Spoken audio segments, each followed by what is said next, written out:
Electoral bond योजनेवरून सर्वोच्च न्यायालयानं सरकारला मोठा दणका दिलाय। देशाच्या सर्वोच्च न्यायालयानं इलेक्टोरल बॉन्ड योजना घटनाबाह्य ठरवत रद्द केली आहे। इतकंच नाही तर सर्वोच्च न्यायालयानं गेल्या 5 वर्षातील देणग्यांचा हिशेबही मागितलाय। गेल्या 5 वर्षात कोणी कोणत्या पक्षाला किती देणग्या दिल्या हे आता निवडणूक आयोगाला सांगावं लागेल। सर्वोच्च न्यायालयानं म्हटलंय की त्यांनी 3 आठवड्यांच्या आत स्टेट बँक ऑफ इंडियाकडून संपूर्ण माहिती गोळा करावी आणि ते 13 मार्च 2024 पर्यंत त्यांच्या वेबसाईटवर शेअर करण्याचे आदेश देण्यात आले आहेत। सर्वोच्च न्यायालयाचा हा निर्णय उद्योगासाठीही मोठा धक्का मानला जातोय। सर्वोच्च न्यायालयाने आपल्या निर्णयात म्हटलंय की निवडणूक बॉन्ड योजनेतील गोपनीयतेची तरतूद माहिती अधिकार कायद्याचं उल्लंघन करते। आता या निर्णयानंतर जनतेलाही कळेल की कोणत्या पक्षाला कोणी निधी दिलाय।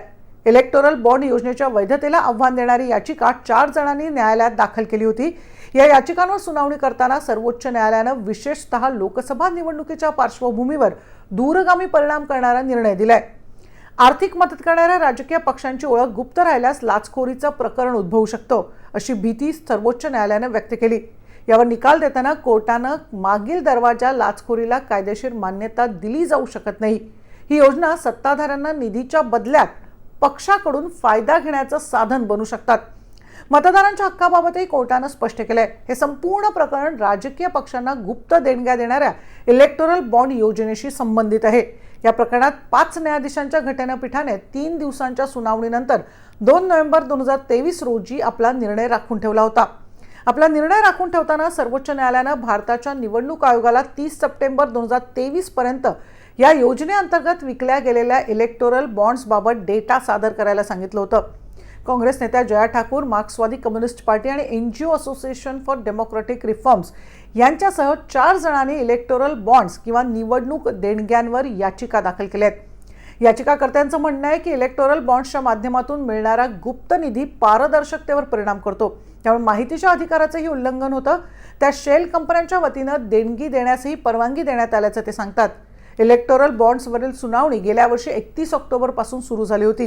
या सुनावणीसाठी मुख्य न्यायमूर्ती DY चंद्रचूड यांच्या खंडपीठात न्यायमूर्ती संजीव खन्ना, न्यायमूर्ती BR गवई, न्यायमूर्ती JB पर्डीवाला आणि न्यायमूर्ती मनोज मिश्रा यांचा समावेश आहे। इलेक्टोरल बॉन्ड योजना देणगीदारांना स्टेट बँक ऑफ इंडियाकडून खरेदी केल्यानंतर अनामिकपणे राजकीय पक्षाला पैसे पाठवायची परवानगी देते। तर कोणताही भारतीय नागरिक, कंपनी किंवा संस्था निवडणूक रोखे खरेदी करू शकतात। यासाठी स्टेट बँक ऑफ इंडियाच्या नियुक्त शाखेतून बॉन्ड खरेदी केले जातात। जेव्हा बॉन्ड इश्यू जाहीर केला जातो तेव्हा कोणीही 1000 ते 1 कोटी रुपयांचे रोखे खरेदी करू शकतात।